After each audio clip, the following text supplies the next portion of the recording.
کیا نعت شریف پڑھنا بالکل جائز نہیں ہے؟ نہیں میرے بھائی، ہم کبھی بھی نہیں کہتے جائز نہیں ہے۔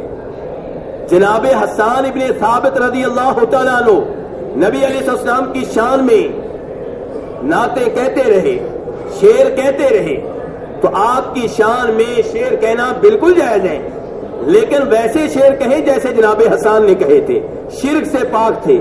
کس سے پاک تھے؟ شرک سے پاک تھے۔ اگر شرک سے پاک شعر آپ کی شان میں کہے جائیں کوئی مسئلہ نہیں ہے، لیکن یہاں پہ ایک بات یاد رکھیے گا کہ نبی علیہ السلام کی شان صحابہ کرام نے بیان کی ہے، جو عام طور پہ بیان کی ہے وہ سادہ الفاظ میں بیان کی ہے۔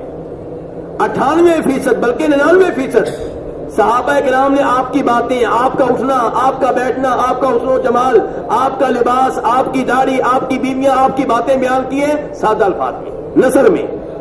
شعروں میں جو انہوں نے آپ کی شان بیان کی ہے وہ تو 1% بھی نہیں بنتی۔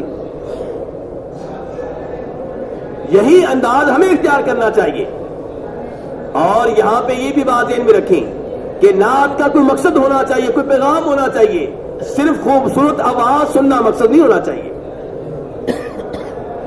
سننے والوں کو پتا ہو کہ ہم سے کیا کہہ رہا ہے، نبی علیہ السلام کے بارے میں کیا بتا رہا ہے، کیا پیغام دے رہا ہے۔